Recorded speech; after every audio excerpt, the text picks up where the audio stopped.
Diversidade significa variedade, pluralidade, diferença. É um substantivo que caracteriza tudo aquilo que é diverso, que tem multiplicidade. Por exemplo, diversidade cultural, diversidade biológica, diversidade linguística, étnica e diversidade religiosa, que é o assunto que nós vamos tratar aqui. São muitas religiões espalhadas pelo mundo afora. E muitas dessas religiões estão presentes aqui, em nosso meio, em Santo Ângelo. E a partir de agora, você vai conhecer a diversidade religiosa em Santo Ângelo. Antes de começarmos a explorar a diversidade religiosa em nosso município, nós vamos conhecer as leis que asseguram a liberdade do culto religioso no nosso país.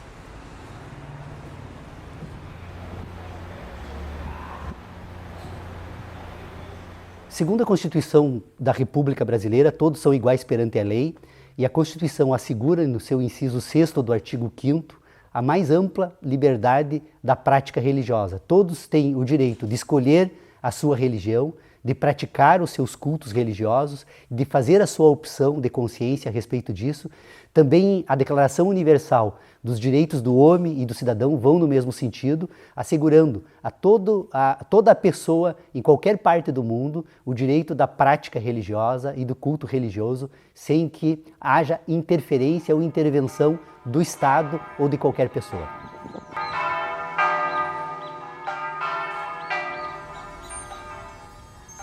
Santo Ângelo é um município com uma rica diversidade religiosa.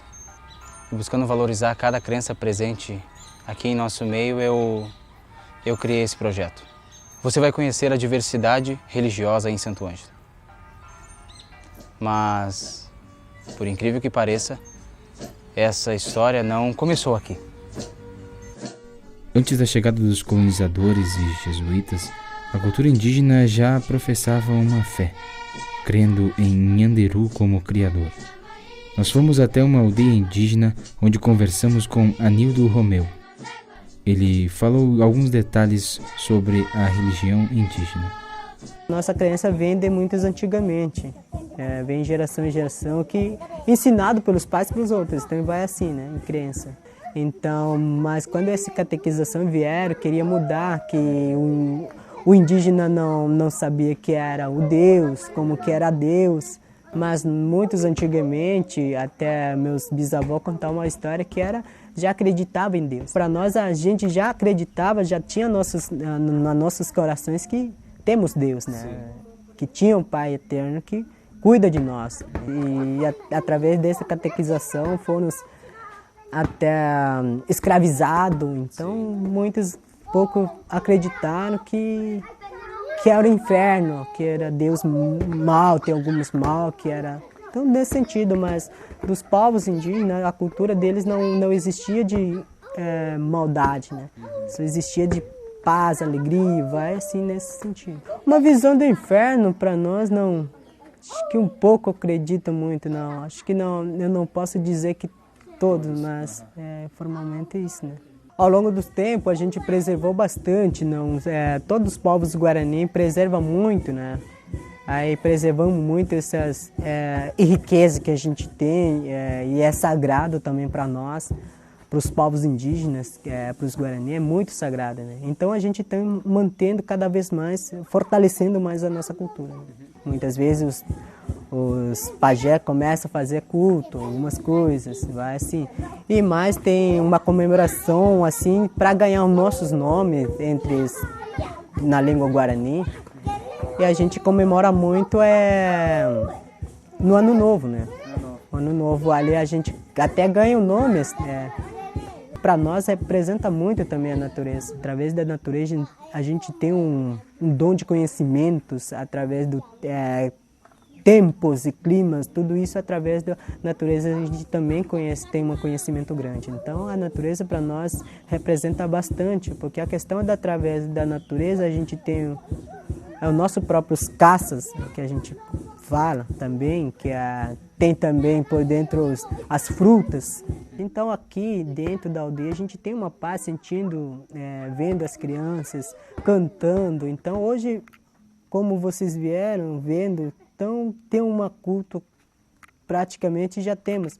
Então nós temos um louvor também de cantar, fazer as músicas. Então isso para nós é paz e alegria, né?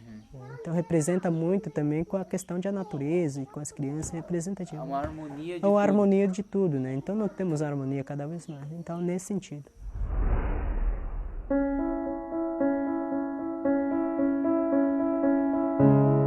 Com cerca de 2,3 bilhões de pessoas, o cristianismo é a maior religião do mundo.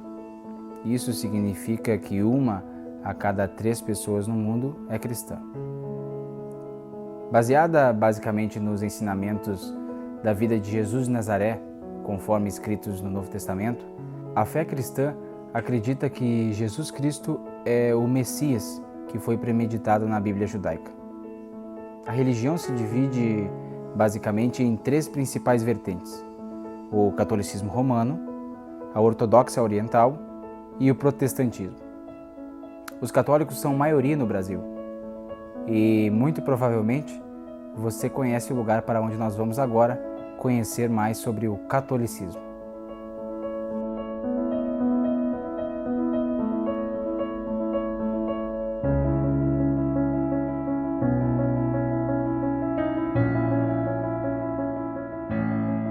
A partir de agora nós vamos conhecer o cristianismo católico. Quem nos recebe é o Padre Léo. Muito obrigado pelo senhor poder nos esclarecer nossas dúvidas a respeito da Igreja Católica. Quero saudar o amigo e também os que vão nos ver e ouvir nesta gravação, e espero que possamos ser de proveito para explicar algumas coisas, dar a entender melhor quem nós somos. Como que começou a Igreja Católica? Bom, a Igreja Católica tem raízes lá no povo de Israel, na Bíblia, poderíamos dizer uns 1000, 2000 anos antes de Cristo. Mas a grande marca foi a vida de Jesus de Nazaré, que nós proclamamos como o ungido de Deus, portanto, Jesus Cristo.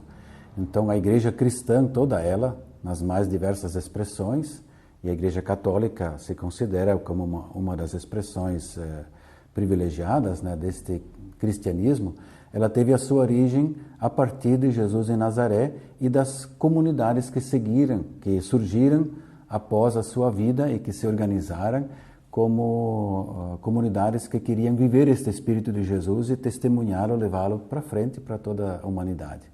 Aqui em Santo Ângelo a história é desde o início, a cidade foi fundada por um padre, né? Justamente, aqui toda essa região das missões, ela tem sua origem, o cristianismo teve sua origem nas reduções que foram organizadas na época pelos padres jesuítas, junto com os nativos, os indígenas que aqui viviam. E Santo Ângelo não é diferente, né? Como começou a surgir a partir daí. Portanto, temos ali uma história de uns 300, 400 anos, né, de caminhada da Igreja Católica nesta região.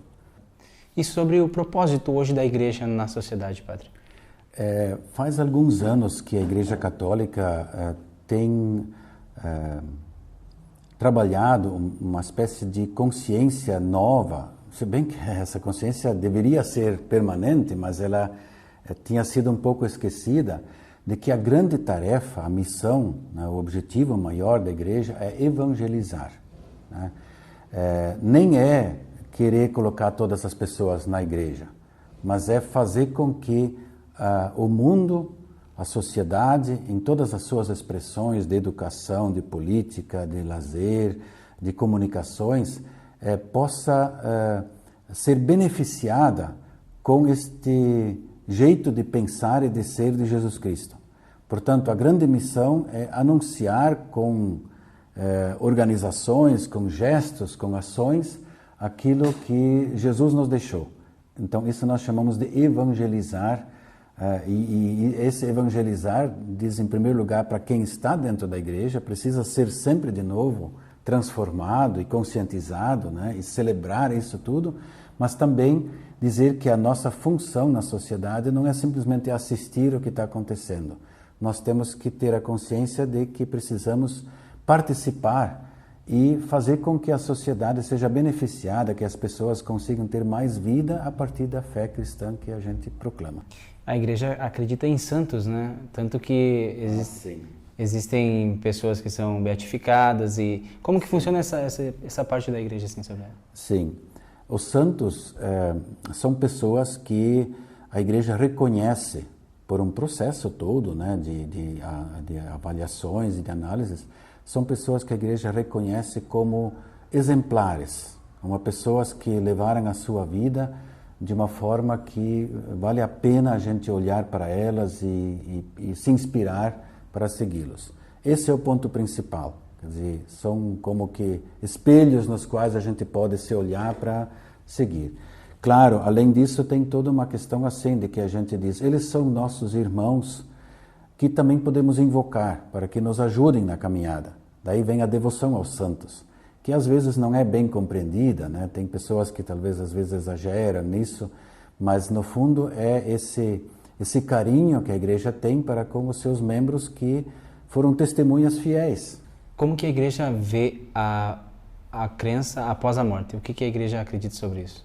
Bom, a igreja, inspirada justamente na crença fundamental da ressurreição de Jesus, ela acredita que a ressurreição de Jesus representa o início, né, de uma vida nova.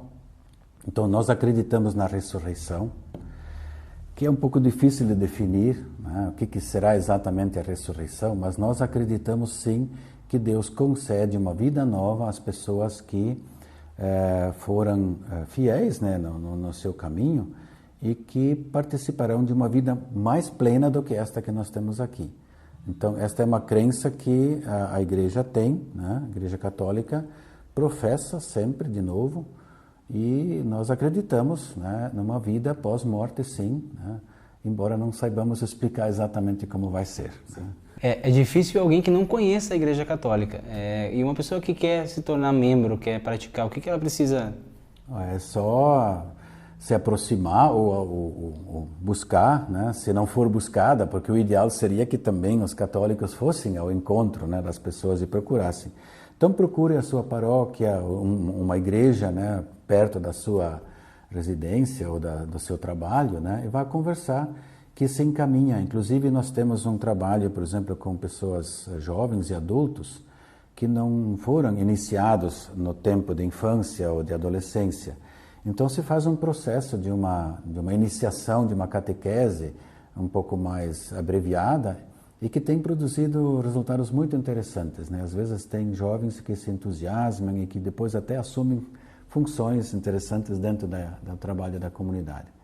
Então está de portas abertas sempre, né?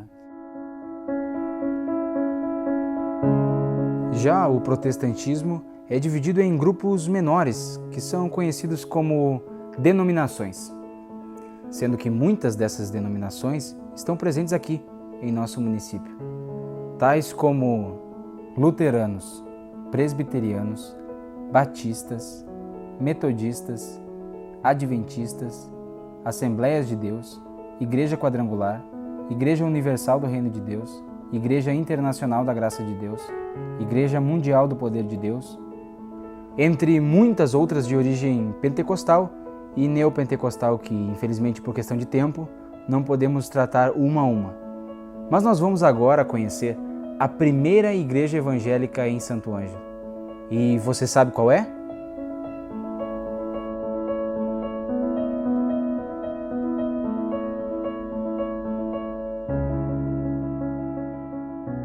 Vamos falar hoje sobre cristianismo protestante.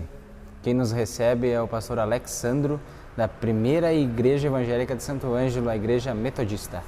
Muito obrigado, pastor.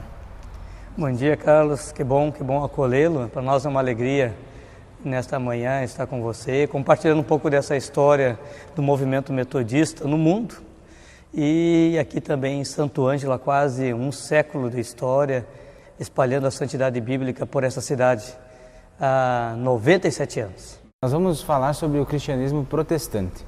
Como é que começou a história do cristianismo protestante? Quando que se deu esse movimento? Carlos, é uma história bem longa, mas a gente já parte já para vamos dizer assim, para os finalmente dessa história, em torno de 1500. O protestantismo ele surge diante vamos dizer, não só das dúvidas, mas também diante da dificuldade de entender o que o catolicismo na época vinha fazendo, e foi se descobrindo padres, e dentre eles Lutero, dentro do movimento católico, começou a fazer uma reforma, sugerindo uma reforma, e uma reforma bíblica, começou a haver uma reforma enológica, uma reforma litúrgica.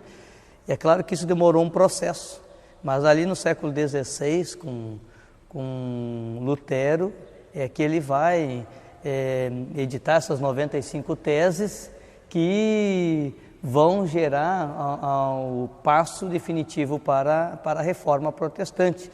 Na verdade, para a reforma da igreja.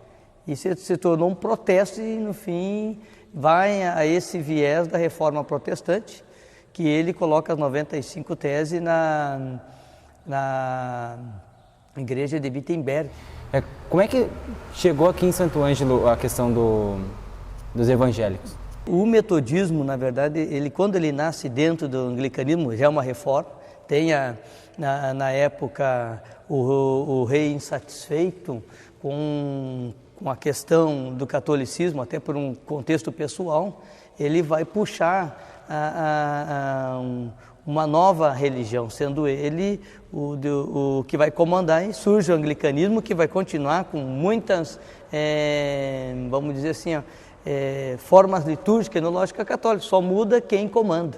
E esse anglicanismo também vai precisar de uma reforma, porque se acomoda diante das realidades sociais. A grande questão, muitas vezes religiosas, é que quando ela se acomoda diante das realidades sociais, surgem os movimentos. Então, aí surge esse movimento dentro da igreja anglicana para um avivamento. E aí vai fazendo essa reforma, mas até 1784, quando João Wesley vai falecer, ele consegue sustentar esse movimento dentro do anglicanismo. Ele não queria que surgisse uma nova igreja. O que ele queria, como foi a reforma, Lutero também não queria que surgisse uma nova igreja. Mas é que surgissem adequações diante vamos dizer, da própria ação do Espírito Santo na vida de homens que foram percebendo que eles tinham atitudes equivocadas com aquilo que pregavam, com aquilo que anunciavam, não viviam. E o Wesley vai até 1784 assegurar esse movimento metodista que faz a reforma dentro da igreja anglicana, mas quando ele morre, o movimento já tinha atingido os Estados Unidos, alcançado, surgem novos líderes, e quando parte para os Estados Unidos não tem mais como sustentar, até por causa ainda da divergência dentro do anglicanismo do metodismo, né? Tinha lideranças, clérigos que não aceitavam essa visão ainda. E porque a igreja, essa liderança, ela vai voltar-se mais para o povo, vai voltar mais para a necessidade dos pobres, dos necessitados. E aí avança nos Estados Unidos e chega no nosso país, na América do Sul, e em 1874 vem para o Rio Grande do Sul com João Correia, que era um doutor, um médico, mas um leigo, pela vertente do Uruguai, e chega em Porto Alegre e começa um trabalho também educacional. Anos depois, com a sua esposa e com a professora, ele trabalha questão educacional, e vai surgir a primeira paróquia metodista ali, e vai se espalhar pelo estado, e em torno de 1922 chega a Santo Ângelo. E quais são os principais propósitos assim do cristianismo protestante em geral, assim, também com o metodismo? Sim, Carlos, o propósito é levar, justamente que nasce essa igreja, o propósito é levar o povo de Deus, filho de Deus, a viver em santidade. Espalhar a santidade bíblica por toda a face da terra. Tem um texto bíblico de Levítico 11:44, Deus diz: sejais santos como eu sou santo. Sem santidade não há como nós manifestar, como filhos e filhas de Deus, a imagem e semelhança dele. Não há como nós manifestar a bondade de Deus, não há como nós manifestar o reino de Deus. Então esse é o propósito da Igreja Metodista, espalhar a santidade bíblica por toda a face da terra. A respeito do pós-morte, o que acontece com a pessoa quando ela morre? Olha, nós cremos, Carlos, na ressurreição. Morreu, a pessoa tem essa interrupção da vida, há um mistério de Deus, mas o que nós cremos? Nós cremos na ressurreição. A ressurreição é o caminho-chave para que nós possamos ter esse entendimento por que nós estamos hoje na igreja, fazemos parte, porque a ressurreição vai ser experimentada a partir das tuas novas atitudes. Ou você sabe, se viver no pecado, qual vai ser o fim? A própria Bíblia mostra. E se você viver numa vida de santidade, qual é o processo, qual é a bênção que Deus vai te dar? Qual é a coroa, como diz lá em Apocalipse. Então, a questão sobre a morte, nós entendemos que a morte, ela faz parte agora nessa caminhada do sentido do pecado.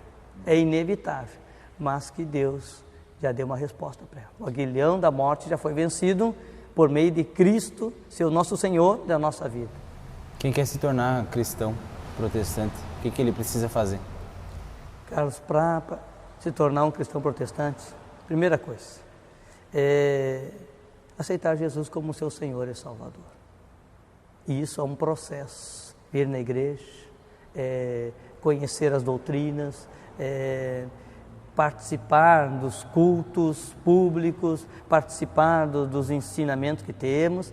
Isso vai dar um conhecimento da importância de ser um cristão.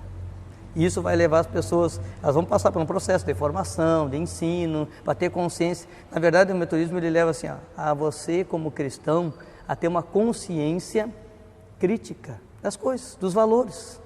A religião, esse nosso religar a Deus, de nós voltar para Deus, qual é o propósito de Deus? É que nós tenhamos uma ciência do que é certo e do que é errado. Se eu tornar um cristão, o caminho vem para a igreja, que está de portas abertas, vai passar por um processo de formação que é normal, para você ter conhecimento das doutrinas, para você ter conhecimento não só das doutrinas, mas dos costumes, porque às vezes a pessoa fala que doutrina é doutrina e costume, mas qual a importância da doutrina e do costume? Doutrina é ensino. Então você vai ser ensinado das verdades baseados na Bíblia. Né? E aí uma coisa que você me remete agora a colocar aqui, qual é a doutrina fundamental do metodismo? A Bíblia, porque ela contém tudo que é necessário para a salvação.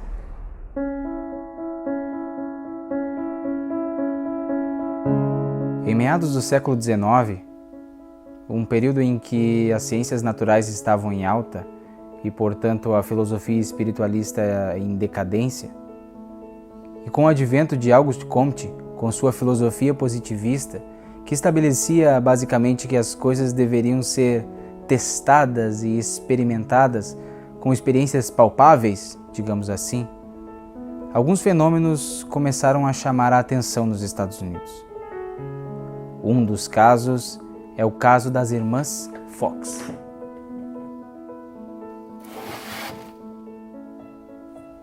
Depois de presenciar algumas sessões onde ocorriam manifestações de mesas girantes, um renomado escritor francês, Hippolyte Léon Denisard Rivail, publicou uma série de respostas que recebeu dos espíritos. Com o pseudônimo de Allan Kardec, ele notabilizou-se como codificador do espiritismo.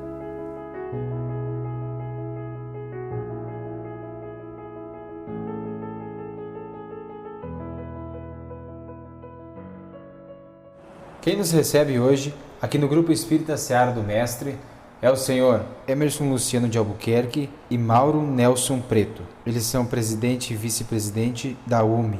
Muito obrigado por vocês nos receberem. Obrigado, Carlos. É nós que, em nome da União Municipal Espírita, juntamente com o Mauro, estamos muito felizes, meu amigo, pela tua disponibilidade, pelo trabalho e de poder aqui, mesmo sabendo das nossas limitações, dividir um pouquinho do Espiritismo, levar aos corações que ainda não conhecem essa doutrina luz e doutrina consoladora. O que é o Espiritismo? Na verdade, o Espiritismo é um conjunto e um princípio de leis que tem como base, que foram reveladas pelos Espíritos superiores, certo? E dentro dessa proposta, meu amigo, contidas todas nas obras de Allan Kardec, as 5 obras básicas que nós temos. A primeira delas, o Livro dos Espíritos, depois o Livro dos Médiuns, depois a obra O Evangelho segundo o Espiritismo, o Céu e o Inferno e, por fim, a Gênesis. Então, este é o Pentateuco que a gente encontra a base da doutrina luz. Allan Kardec se refere ao Espiritismo como uma doutrina filosófica, uma doutrina científica também, ou seja, uma doutrina filosófica com bases científicas que busca as consequências morais, ou seja, a melhoria do indivíduo. Então é uma ciência, uma filosofia e, é claro, o Espiritismo também tem seu aspecto religioso, que é aquele religar, é aquela ligação com o plano superior, com o nosso Criador, com Deus. O Espiritismo, ou a doutrina espírita, iria então, a partir dali, se ocupar do estudo da mediunidade ostensiva, ou seja, daquele médium mais sensitivo, mais ostensivo, que consegue receber a comunicação dos espíritos, consegue escrever, consegue falar, consegue ver, né? Então, o Espiritismo vai se debruçar nesses estudos, na mediunidade ostensiva, né? Então, os espíritos superiores, recebendo essa oportunidade da bondade divina, tiveram a oportunidade de transmitir. Kardec foi tão somente um pedagogo francês que recebeu a missão da espiritualidade para condensar todo esse material de forma didática, para que se estabelecesse os pilares de um novo edifício para a humanidade a partir de então. Como vocês podem explicar a reencarnação? Nós vimos na reencarnação uma bondade infinita de Deus, porque somente com as sucessivas processos de reencarnação nós vamos adquirindo experiências, superando e sempre com um único fim, que é a nossa evolução espiritual. Então nós vimos na reencarnação, acima de tudo, a bondade divina, de um Deus amoroso, soberanamente justo, bom. É assim que nós vemos a pluralidade das existências, como muito bem cita Kardec nas suas obras. Sem a reencarnação, Deus se tornaria um carrasco, haveria injustiça. Com a reencarnação, vem à tona a bondade de Deus, a cada um segundo as suas obras. Então, se eu estou passando por uma situação nessa existência, que eu não fiz nada nessa existência para dever aquilo que eu estou passando, certamente foi numa existência anterior, pois existe a lei de causa e efeito. Deus nos dá o livre-arbítrio. Cada um de nós faz aquilo que assim bem entender. Mas no outro lado da balança, e aqui nós podemos imaginar uma balança antiga, daquelas de 2 pratos, né? Existe o livre-arbítrio de um lado e a lei de causa e efeito do outro. Então, tudo vai voltar para mim, seja nessa existência ou em existência futura, de bom e de ruim também. Toda ação gera uma reação. Isso é uma lei divina. E assim é importante a gente ter esse conhecimento e aí ir gerenciando os nossos atos. E o que os adeptos buscam? Caro amigo Carlos, eu acho que buscam, como é da nossa intimidade, buscar sempre a evolução. Nós somos seres que fomos criados por Deus para a evolução. E o Brasil, coração do mundo, pátria do Evangelho, é sem sombra de dúvidas o país hoje responsável pela harmonização, pelo acolhimento do Espiritismo no mundo. Eu queria que a gente comentasse um pouco sobre a história aqui de Santo Ângelo. A primeira casa nossa fundada em Santo Ângelo é a Sociedade Espírita Amor ao Próximo. Ela é uma casa espírita que tem aproximadamente 76 anos. Podemos depois conferir isso. Depois veio a Sociedade Espírita Fé e Esperança, depois a Sociedade Espírita Irmãos de Boa Vontade, que é lá no bairro Pipe, residente no bairro Pipe, e assim sucessivamente. Hoje nós temos na cidade de Santo Ângelo 7 instituições federadas e mais 4 instituições que fazem parte do movimento espírita ADESO, a União Municipal Espírita de Santo Ângelo, que não tem ainda esse título de federalização, mas acima de tudo são companheiros de trabalho e que levam acima de tudo também esse princípio doutrinário.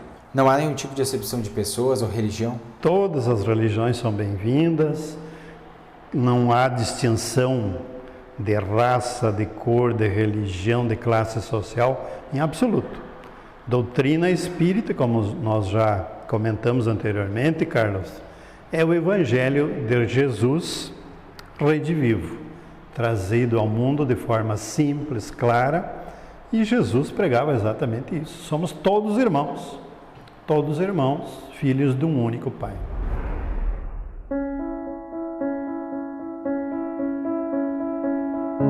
A chegada dos africanos ao Brasil colonial para serem usados como mão de obra escrava trouxe também uma série de crenças e religiões, batuques, danças, orixás e rezas. Cultuando diversos deuses e acreditando em um ser superior, que varia de nome entre suas tribos, muitas de suas práticas eram combatidas pela Igreja Católica. Mas com o passar do tempo e a fusão de elementos das nações africanas e o catolicismo, deu início o movimento de sincretismo religioso. Nós vamos conhecer as principais religiões afro-brasileiras aqui em Santo Ângelo, a Umbanda e o Candomblé.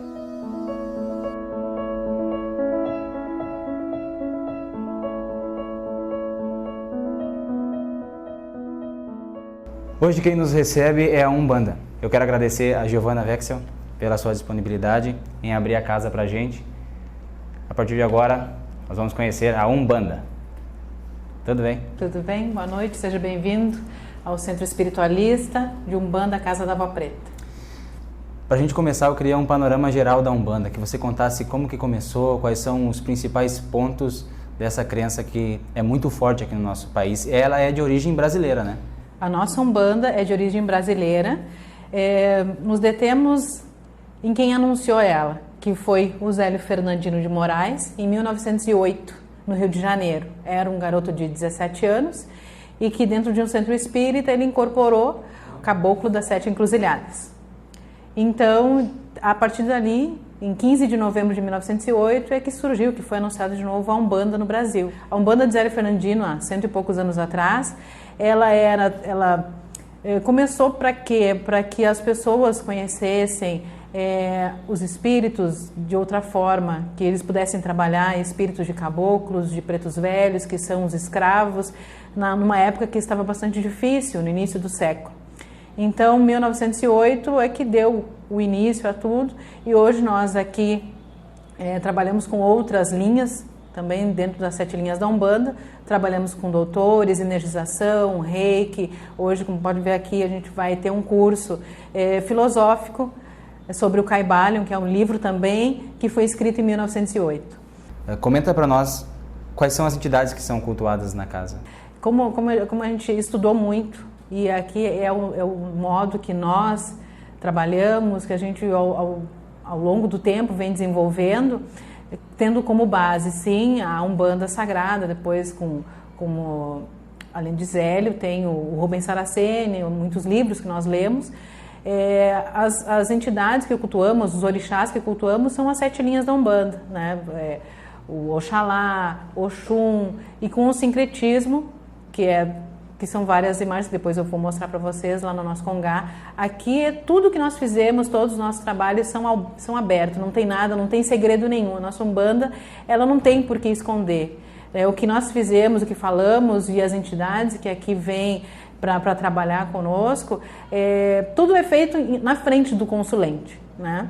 Eles consultam, acendem uma velinha ou trabalham de acordo.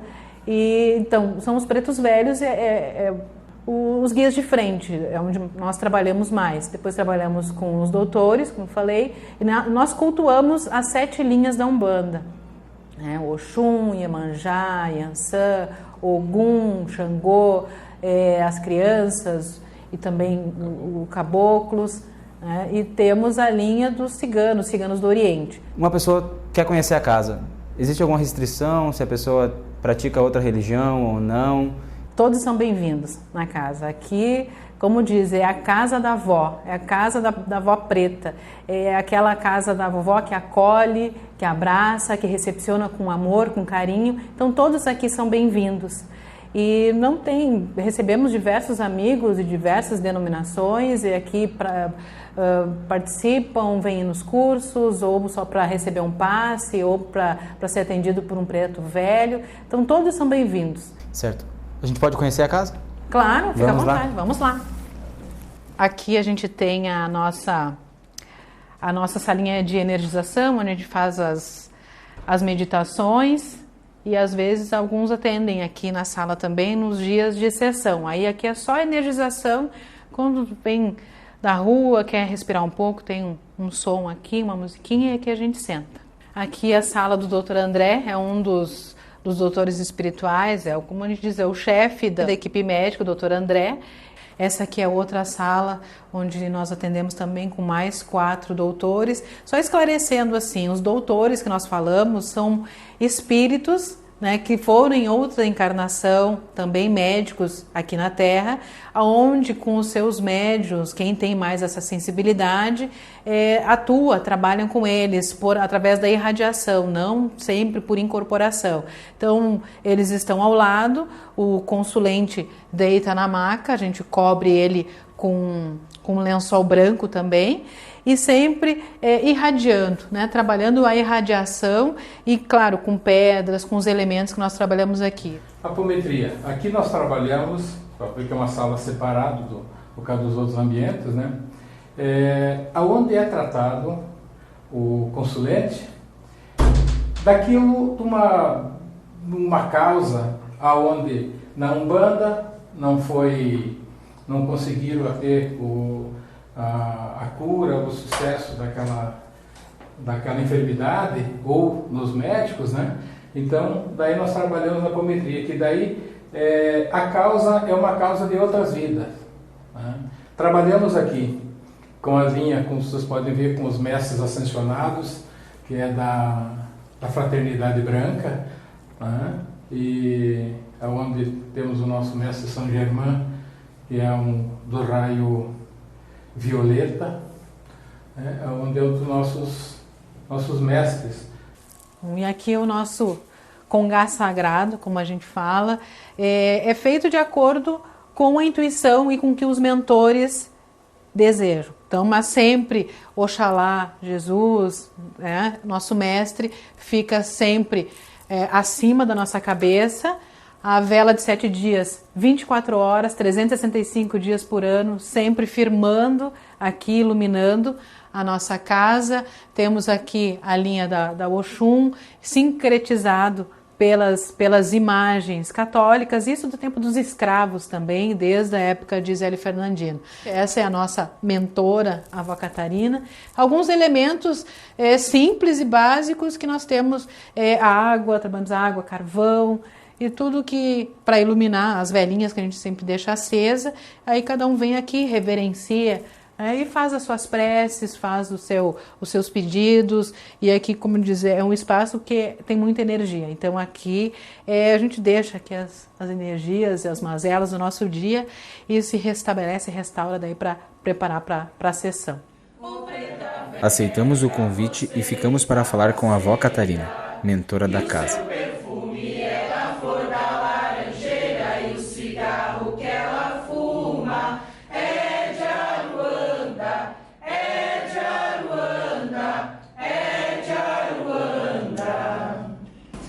Você não precisa aparecer depois. Deixa eu dar um abraço, meu filho. Como é que você está assim? Tudo bem? Bom? Muito bom lhe conhecer. A Umbanda traz os conhecimentos desde o nosso Antigo Egito. E por que trazemos estudos do Egito? Porque era a origem de tudo. conhecer a si mesmo, entender quais são os seus propósitos, entender o que ele traz aqui nesta vida. Muito obrigado. Certo? Obrigado. Com licença. Abraço aqui, meu filho, onde é que você vai? Muita origem, muita força, muita clareza e bem famoso assim no seu trabalho, viu, meu filho? Muito Continue obrigado. assim e vai ser tudo dos bons e dos melhores, como sempre. Muito obrigado.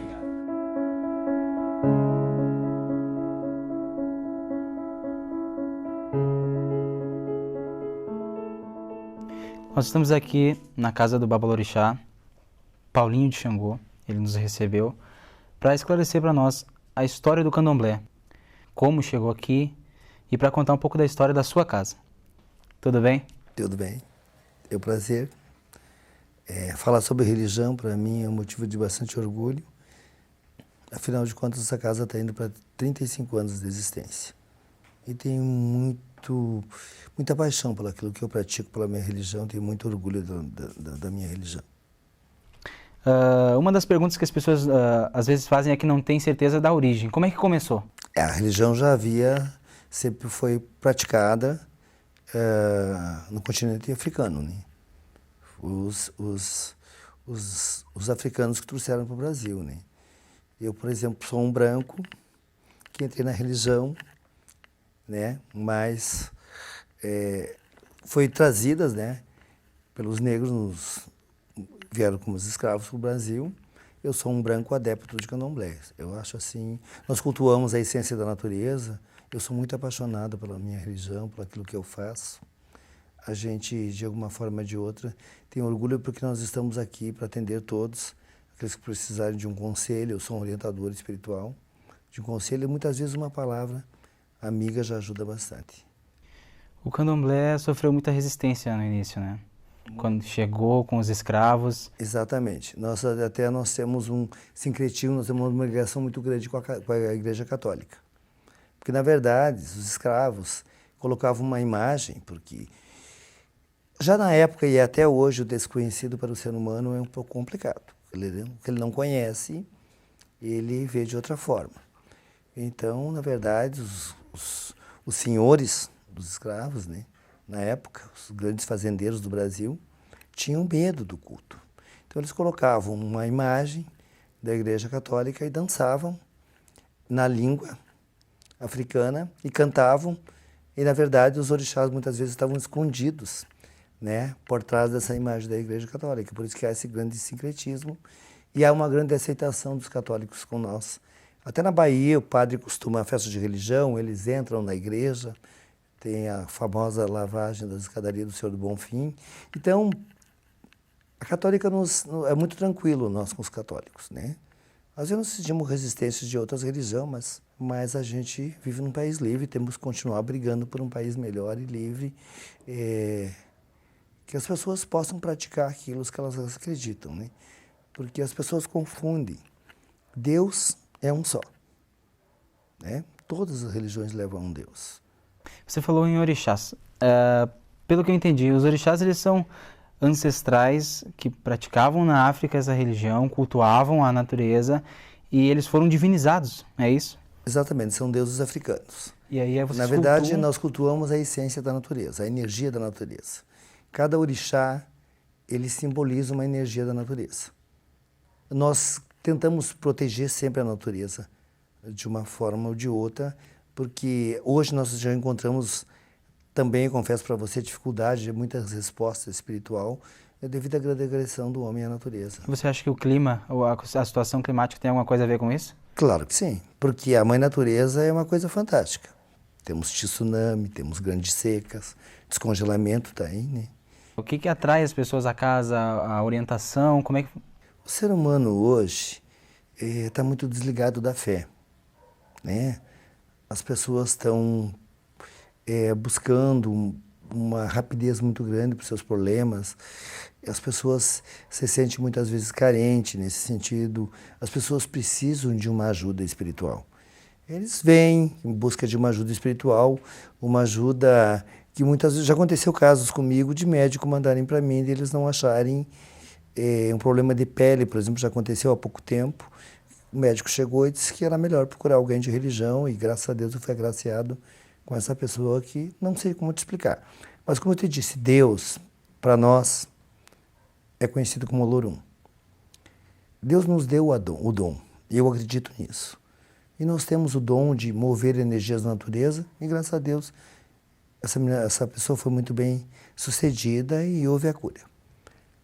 Eu acho que a fé é uma coisa que ajuda bastante, e acho que se você fizer com fé, eu acho que a grande resposta espiritual vem.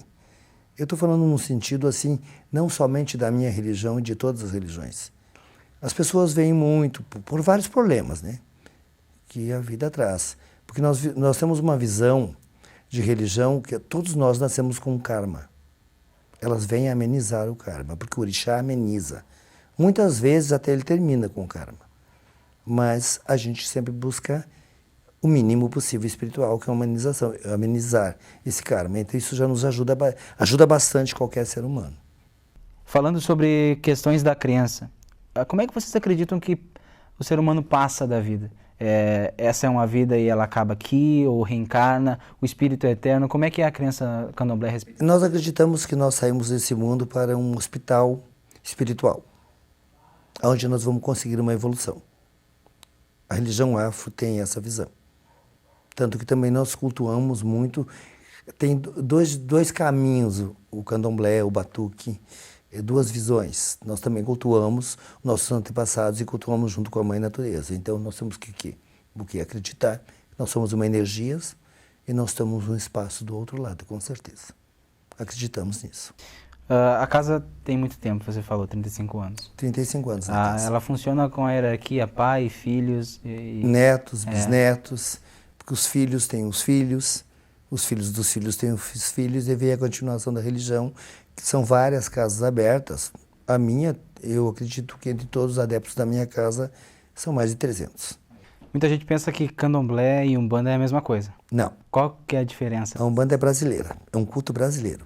O candomblé é um culto, o batuque é um culto totalmente africano. Nós contamos em Urubá, cantamos na língua mãe africana.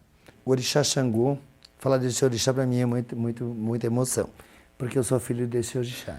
O senhor do trovão, orixá símbolo da justiça. Xangô é o orixá que se pede justiça para ele. É o grande rei, é o grande comando da justiça. Esse orixá também nos traz muita fartura, nos traz amor, é o grande amante da lenda dos orixás, o orixá Xangô.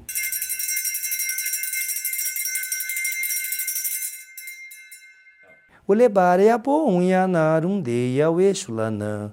Olebara bom yanarundeia o exulanã. Amade coni coni bara oita labo bara o elefa exulanã. Em paralelo com as religiões oficiais, sempre houve organizações esotéricas dedicadas à perpetuação de sua herança espiritual. Entre essas organizações encontra-se a Ordem Rosa Cruz, cuja existência foi tornada pública no século XVII, mas cujas origens são ainda mais antigas.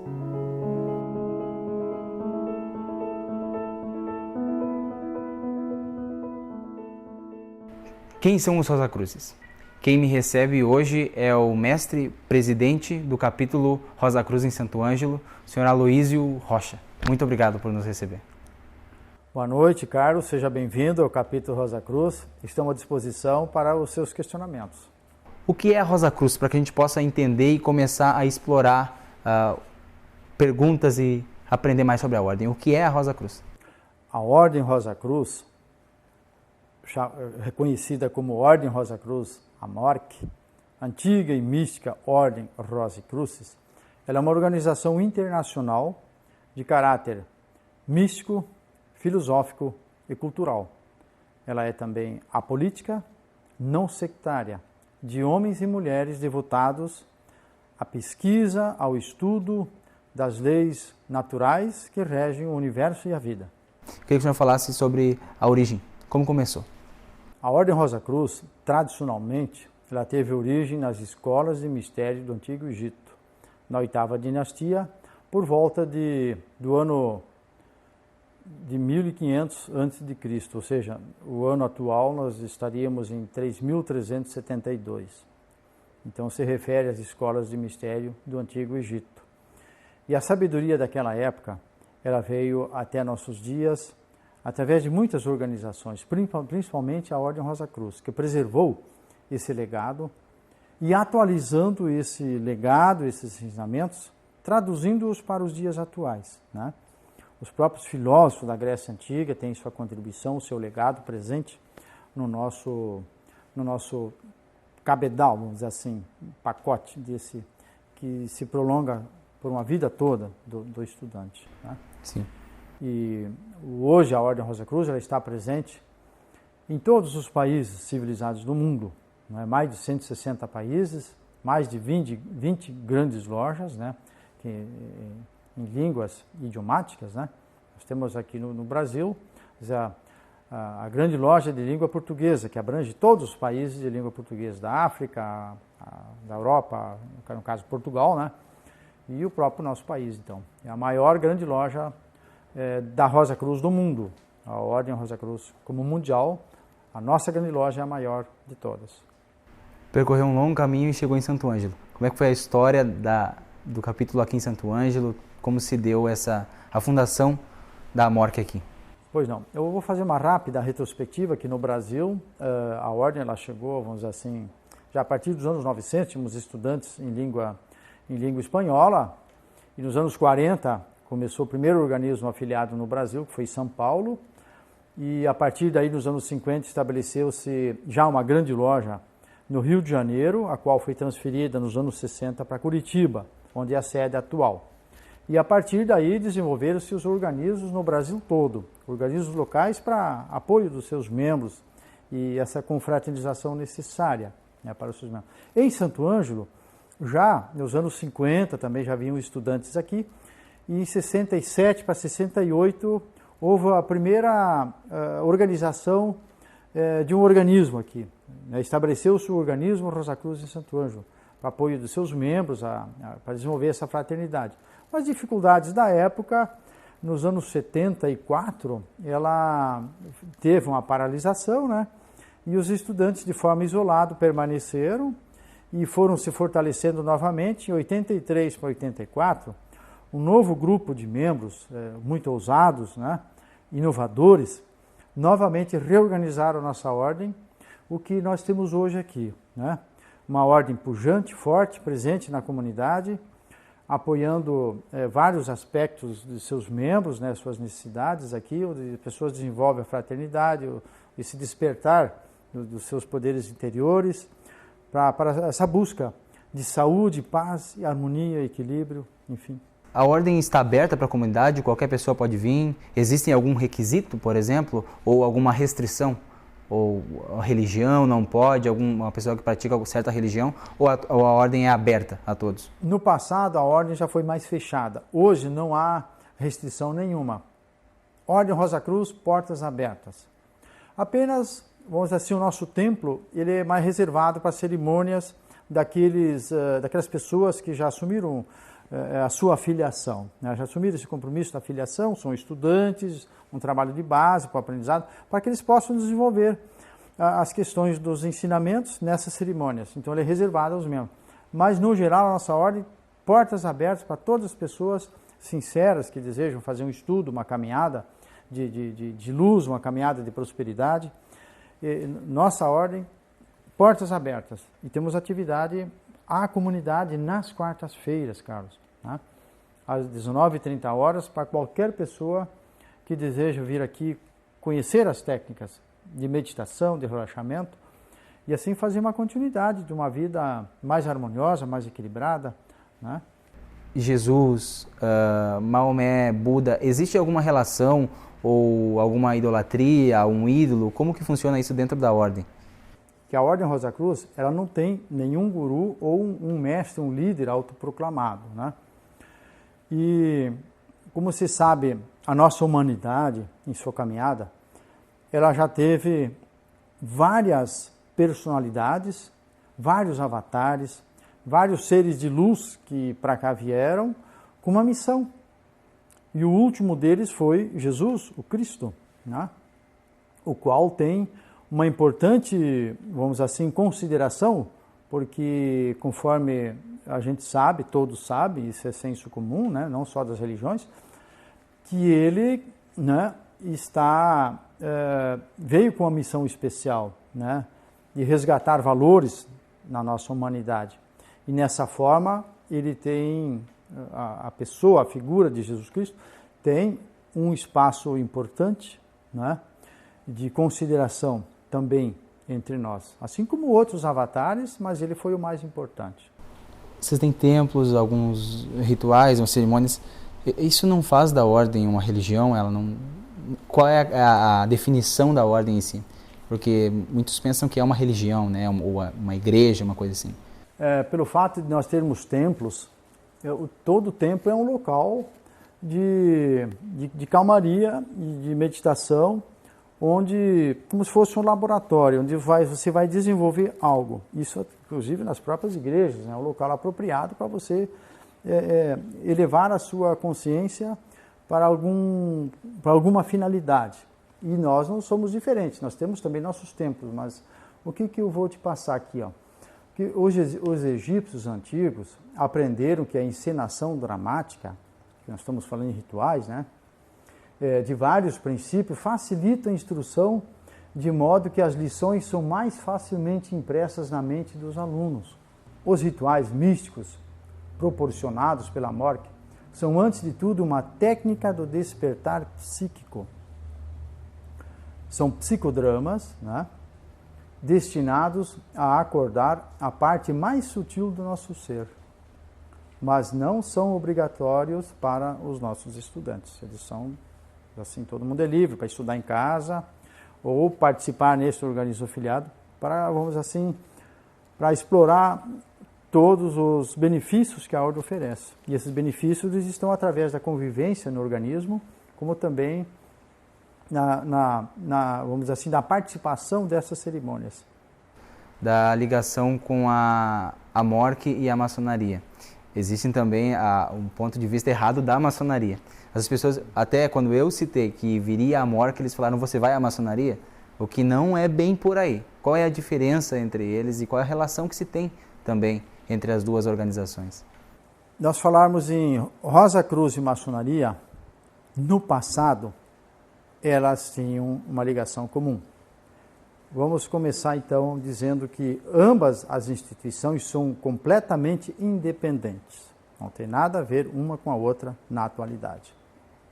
Elas guardam entre si um relacionamento fraternal e de mútuo respeito. Tá?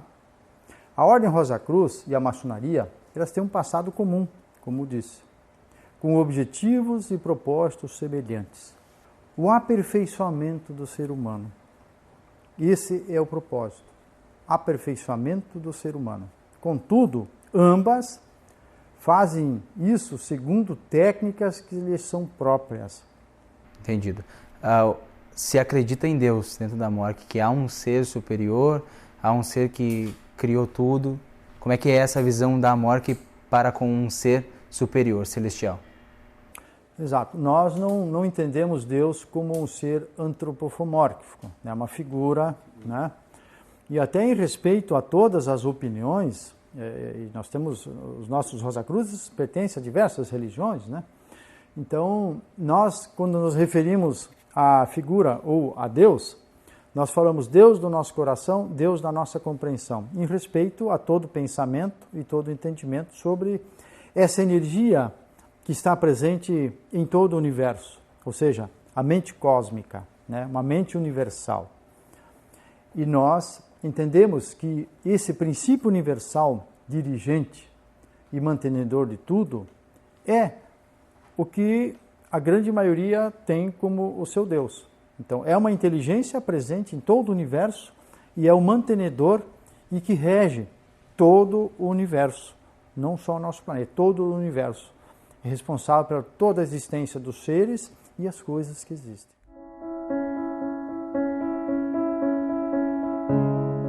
Alguns imigrantes ainda preservam sua cultura religiosa. Nós vamos conhecer o islamismo.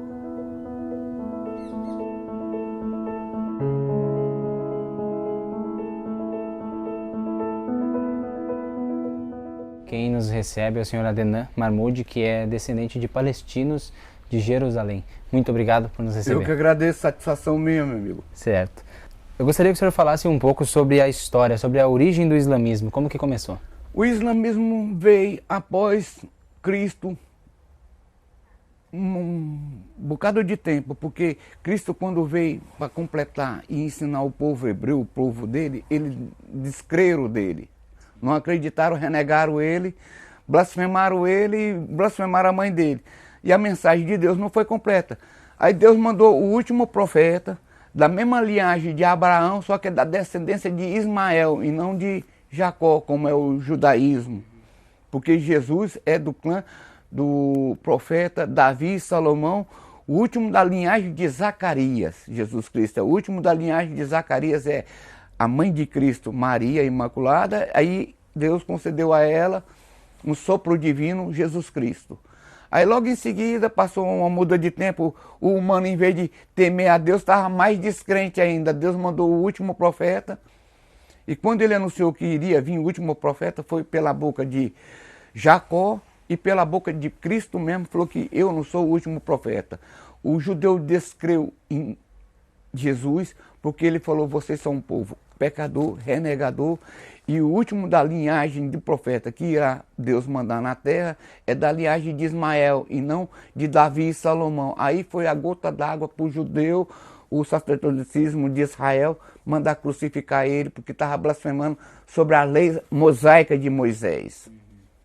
Nada mais do que isso. Aí, quando surgiu o profeta, após 42 anos, que desceu o anjo Gabriel, falou, você é portador da mensagem, e começou a mandar ele pregar. Logo quando ele começou a pregar, o povo dele, tipo judeu, não acreditaram em Cristo, o povo dele não acreditou. Poucos amigos dele começaram a ser os seguidores. E foi muito perseguido para convencer o povo dele a crer nele, porque o povo dele são 365 clãs árabes e cada clã tinha sua divindade. Como é que nós vamos largar nossa divindade para acreditar em um Deus que a gente nem vê, nós temos nossas divindades? O ser humano, se é para convidar para crer em Deus, ele diz que agora vai convidar para o obscuro na hora, parece que é doce para eles, meu amigo. E aí apareceu Muhammad, o profeta. Ele veio com a mensagem... Ele, quando ele tinha 42 anos, que chegou a mensagem para ele, não foi desde neném. Foi quando ele tinha acima de 40 anos que surgiu a mensagem para ele. Aí ele ficou 23 anos pregando. E a hora que ele começou a pregar, o povo dele passou uns 8, 9 anos, aí sim todo o clã árabe creu nele. Aí fala que ele mandava os amigos deles, os companheiros deles, em outras... porque era reinado, cada reinado recebeu uma notificação, olha, nós somos o islamismo, não é uma nova religião, é a religião de Deus, porque várias tiveram e vocês descreram. E aí ele deu a visão de Alá. Allah. Allah é o nome árabe de Deus, tipo em inglês tem God, em árabe é Allah. Allah? Allah. É o mesmo Deus dos judeus, né? O Criador. Deus é um nome que se diferencia, porque em árabe é Allah. Em hebraico tem gente que fala que é Elohim, tem outro clã que fala que é...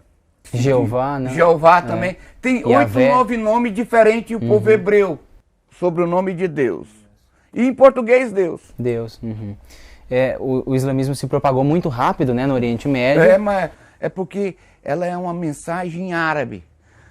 Deus deu o exemplo para nós como José. José era judeu e foi pregar para o egípcio. E os egípcios creram em José. Aí, a hora que José fez o povo Egito, o faraó, acreditar em Deus, viveu bem. Inclusive José trouxe toda a família e a tribo, fizeram uma cidade para eles. Aí morreu o faraó, morreu José. Os judeus que estavam lá já queriam ser melhor do que o povo do Egito. Aí passou o outro faraó que entrou, já não gostou daqueles que queriam mandar em nós, e eles eram nossos convidados. Já fizeram eles como companheiro. Já fizeram como companheiro, como escravo deles. Mas antes de José morrer, falou, olha, vocês vão renegar a Deus e vão ter de aguardar até Deus mandar um outro profeta que virá. E o nome dele se chamará Moisés. Moisés já nasceu filho de escravo do Egito. Quais são os principais ensinamentos do Alcorão? é crer em Deus, nunca colocar divindade junto a Deus, o principal, e crer nos anjos de Deus, porque Deus manda anjo, tipo agora, 6 horas, tem anjo agora subindo com o que nós fizemos, e tem anjo descendo para resguardar nós. Sim, e acreditar que isso é... Isso é de Deus, isso aí, quem não crê nisso, não crê. Quem não crê nisso, renega a Deus. Existem os pilares do islamismo. Isso. Né? Como é que funcionam os pilares assim? Os pilares, como eu te disse, primeiro acreditar em Deus, nos anjos de Deus, pagar a esmola. E um dos interessantes pontos é que tem que ir até Meca uma vez? Ali é a peregrinação que é obrigado, porque o ser humano, Deus deu muitas insígnias para o ser humano fazer. Vou te citar uma do católico. O católico não tem a Páscoa? Para renovação, tem os dias santos para Deus. Os dias santos para Deus, essa peregrinação que faz a Meca, todo o pessoal que vai para a Meca é para recordar a época do profeta Abraão. Na hora que ele chegou para imolar a Deus, desceu o anjo Gabriel com 2 cordeiros. Todo esse pessoal que todo ano vai na Arábia Saudita, eles pagam 2 cordeiros para sacrificar. Para lembrar, para trazer a memória. Para recordar, a insígnia de Deus, que Deus prescreveu. O jejum, Deus prescreveu para o judeu, para o católico, para todos. Hoje poucos fazem jejum. E você só faz 1 ou 2 dias, não faz os 30 dias contados. Que é o Ramadã. O Ramadã. Que é um mês que é específico para isso. Aqui no Brasil, que mês que ele dá? Vai agora, semana que entra já começa, meu amigo. É porque ele muda de data em data, porque o calendário muçulmano, ele é lunar, depende da fase da lua. Mas todo ano ele antecipa 10 dias do ano passado, sempre antecipa 10 dias do ano passado. Sim, e aí esse período é de dedicar-se a jejum. Só reverência a Deus.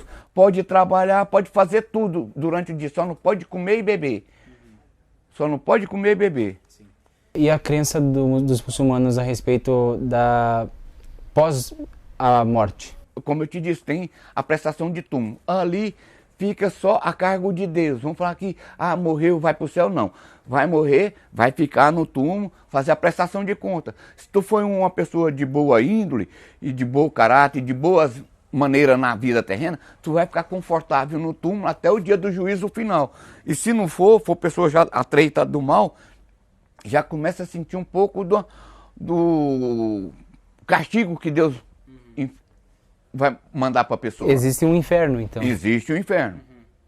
Que as pessoas que não cumpriram suas obrigações... Deus vai fazer uma prestação de conta para a humanidade. Aí vai levantar toda a humanidade, pelos cálculos, pelos sábios de Jerusalém, fala que vai ser em Jerusalém. Levantará todo ser humano do túmulo, velho, criança, novo, enfermo e tudo vão levantar com 33 anos de idade, tipo a idade de Cristo.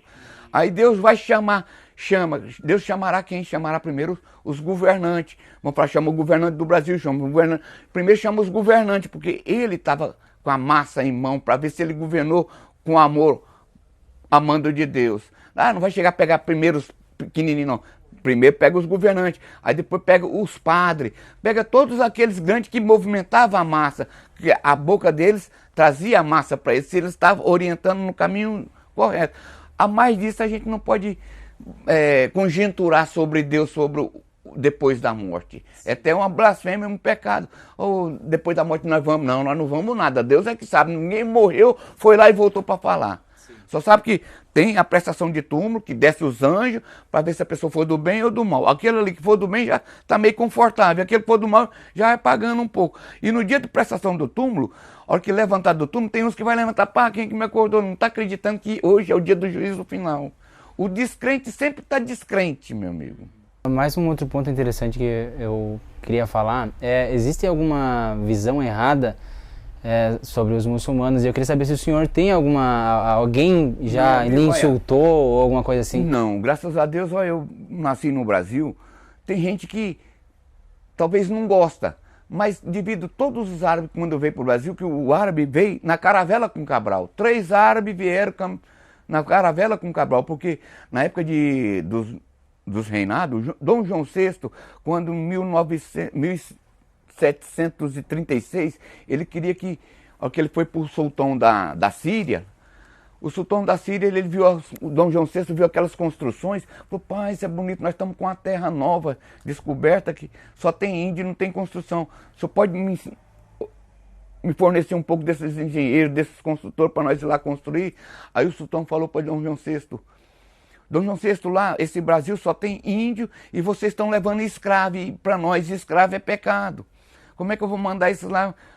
Aí não forneceu para vir aqui, mas a coroa portuguesa sempre era só reinado e reinado. Pode ir na embaixada da Síria no Brasil, pega todas as papeladas de 1500 até 1800, era só entre reino. Falava árabe Dom João VI, o pai dele falava árabe, a coroa portuguesa falava árabe. Esses muçulmanos que... Esses extremistas islâmicos, isso aí não tem nada de muçulmano. Muçulmano, ele reza olhando para Meca, aqueles lá reza para qualquer direção. Aqueles lá são mercenários, meu amigo. Aquele lá não representa eu como muçulmano. E não representa muçulmano nenhum. Eles são gente de todas as origens.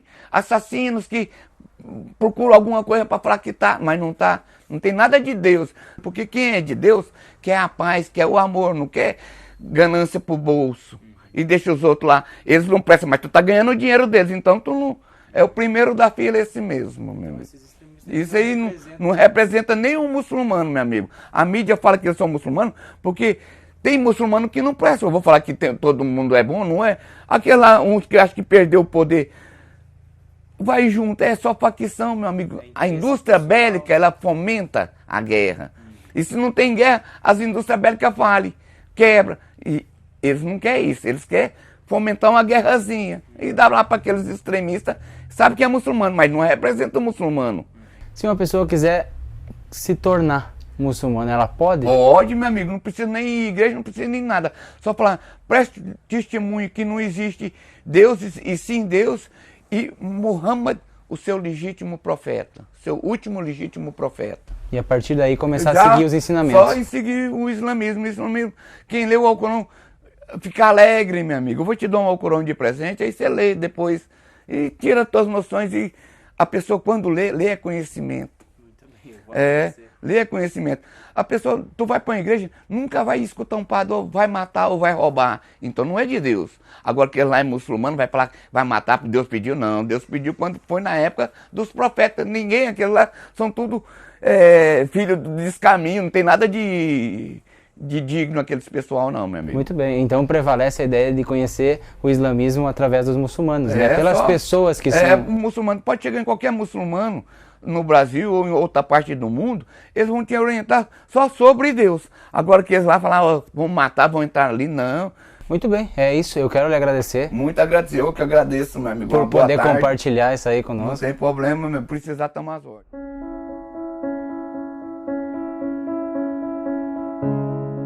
Muitas religiões que nós conhecemos hoje surgiram a partir de movimentos religiosos do século XIX. Estão presentes também em nosso meio movimentos como o Adventismo, que guardam o sábado segundo a lei de Moisés, também o Mormonismo, que são lembrados pelas restrições dietéticas e também pelos missionários que pregam pelo mundo afora, e os Testemunhas de Jeová. Algumas pessoas seguem as filosofias como o agnosticismo, o gnosticismo ou até mesmo o ateísmo, que nega veemente a existência de um Deus. Intolerância religiosa é crime. Por isso nós devemos aprender a respeitar a diversidade e também a viver em harmonia. Você não precisa aceitar todas as crenças, mas deve aprender a respeitá-las. Eu sou o Carlos Alves e esse foi Diversidade Religiosa em Santo Ângelo. Muito obrigado por assistir.